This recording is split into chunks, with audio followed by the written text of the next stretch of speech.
সিলেট পর্ব দিয়ে শুরু হচ্ছে বিপিএল। সিলেট নিয়ে স্বাভাবিকভাবে সিলেটবাসীর সবচেয়ে বেশি প্রত্যাশা থাকবে যাতে তারা শিরোপা জেতে। সিলেটের পর যদি বলি সবচেয়ে বেশি ক্রেজ কোন দলটা দিয়ে হবে, সেটা নিশ্চয়ই নোয়াখালী এক্সপ্রেস।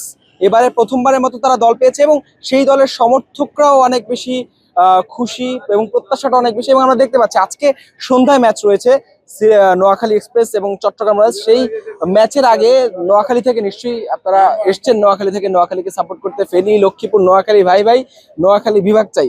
এবং নিশ্চয়ই আপনাদের মনে আছে আমি একটা প্রশ্ন করেছিলাম নোয়াখালীর ব্র্যান্ড অ্যাম্বাসেডর জিয়াউল হক পলাশকে যে নোয়াখালী বিভাগ চাওয়ার আগে নোয়াখালী দল এসে পড়েছে।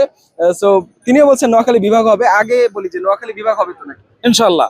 আপনারা জানেন যে আমাদের নোয়াখালী শিল্প বাণিজ্য ঐতিহ্যে সব জায়গায় নোয়াখালী অনেক সুপারহিট। কারণ নোয়াখালীর মেয়ে খালেদা জিয়া, নোয়াখালীর গর্বটাও আলাদা।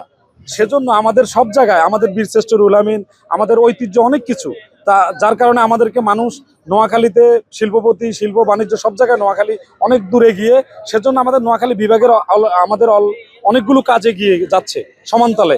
আর আমাদের এই তারুণ্যের যে মাতানো, সেই মাতানোতে আমাদের নোয়াখালী এক্সপ্রেস আরো একটা মাতানোর জন্য সারা বাংলাদেশে এবং সারা ক্রীড়া জগতে নাড়া ফেলেছে। ধন্যবাদ। আমি যদি একটু বলি নোয়াখালী কেমন করবে, প্রথমবার এসছে সেই দলটা অনেক বেশি নিশ্চয়ই আপনাদের প্রত্যাশা আছে দলটা নিয়ে।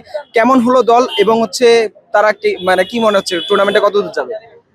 ইনশাল্লাহ আমাদের যেভাবে ম্যান গুলা সিলেক্ট করছে, আশা করি আমাদের ভালো কিছু। নোয়াখালী যে একটা ব্র্যান্ড, এটা খেলার মাধ্যমে আমরা প্রমাণ করে দিব। আজকের ম্যাচে কি মনে হচ্ছে চট্টগ্রামের সাথে কি করবে? ইনশাল্লাহ আমরা তো এমনিতে জয় হয়ে গেছি, কারণ কেউ চট্টগ্রামের মালিকানা তো সে ছাইরা দিছে, এটাই আমাদের জয় হয়ে গেছে। যে আমাদের অনেকে বলেছে যে যে নোয়াখালীর মানুষের সৌভাগ্য এমন যে খেলারা যাদের সাথে খেলবে লড়াই হবে, লড়াইয়ের আগে তারা স্যালেন্ডার করে ফেলার মতো হয়ে গেছে। নোয়াখালী থেকে কেমন দর্শক আসবে? ইনশাল্লাহ নোয়াখালী থেকে ভালোই দর্শক আসবে। আমরা জানি যে এখানে প্রায় 50,000 লোকের মতো ঢুকে গেছে, কিন্তু কিন্তু কিন্তু এত সিট না। এখন সবাই এদিক সেদিক ছুটাছুটি করছে শুধু টিকিটের জন্য।